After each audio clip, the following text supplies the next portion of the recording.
Sous le soleil ardent du Sahel, là où la terre rouge rencontre le ciel infini, vivait un petit village oublié des cartes.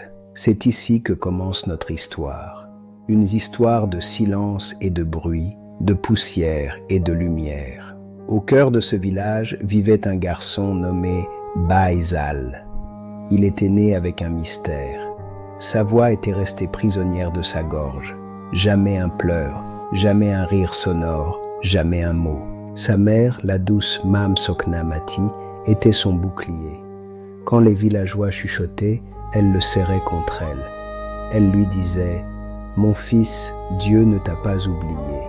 Il t'a donné le langage du cœur, celui que seules les âmes pures comprennent. » Baï l'écoutait, ses grands yeux noirs fixés sur elle, absorbant chaque parole comme la terre boit la pluie.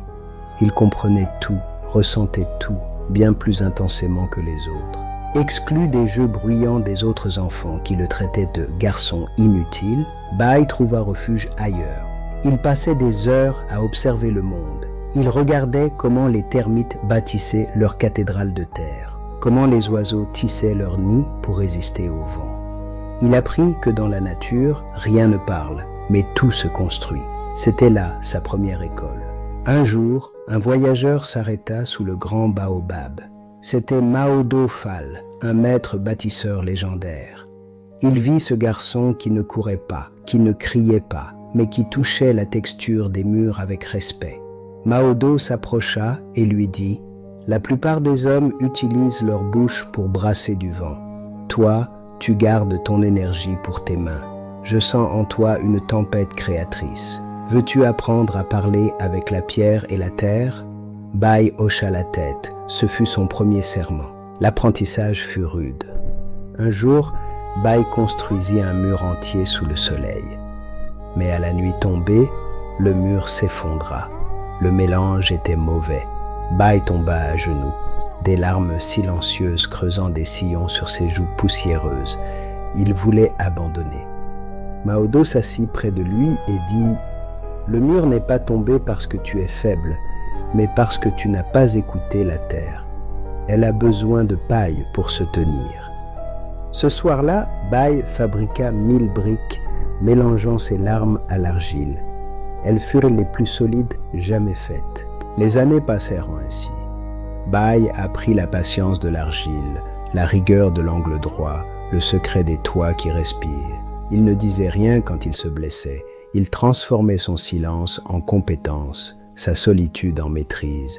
Il était devenu l'ombre du maître et bientôt son égal. Le village ne le voyait plus, mais lui voyait tout. Il attendait son heure. Puis vint la saison des pluies noires.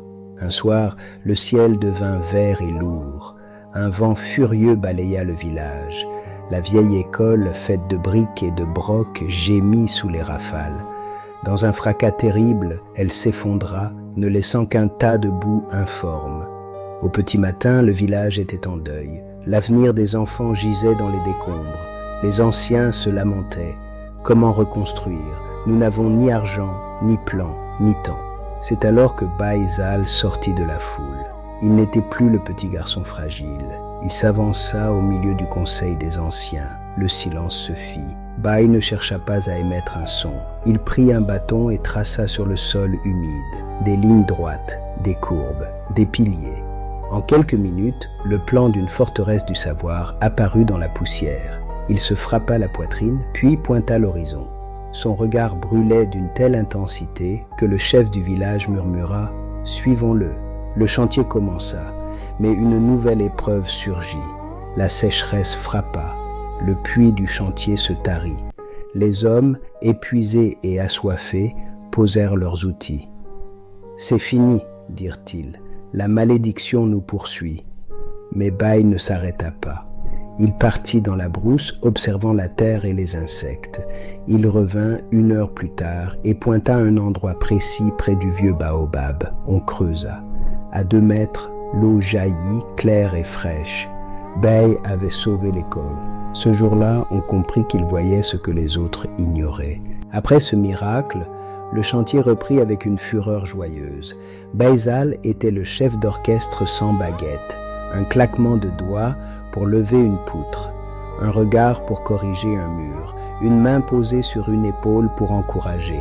Hommes, femmes, enfants, tous participaient. Sous la direction silencieuse de Bai, les murs montaient plus vite et plus droits que jamais. La sueur coulait, mais les cœurs étaient légers. Ils ne construisaient pas juste une école, ils bâtissaient leur dignité. Quand le dernier toit fut posé, le village retint son souffle. Ce n'était pas juste une école, c'était un palais de terre et de lumière. Les murs étaient épais pour garder la fraîcheur des leçons. Les fenêtres étaient orientées pour attraper le vent sans laisser entrer le sable. C'était une architecture d'amour, pensée dans le silence pour abriter les rires de demain. Bai avait construit un sanctuaire. Le jour de l'inauguration, le vieux chef du village demanda la parole. Sa voix tremblait. Il regarda Bai et dit devant tous « Nous t'avons appelé inutile, nous t'avons appelé muet, mais c'est nous qui étions sourds et aveugles. Tu as vu ce que nous ne pouvions imaginer. Pardonne-nous, fils du silence. Aujourd'hui, tu es le plus grand d'entre nous. » Les femmes pleuraient, les hommes baissaient la tête avec respect. La honte avait laissé place à l'admiration. C'est alors que Mao Dofal s'approcha. « Parle maintenant, Bai. Ton œuvre a déjà tout dit, mais ton cœur doit se libérer. » Bai ouvrit la bouche. Un son rauque, brisé, mais puissant, en sortit « Merci ».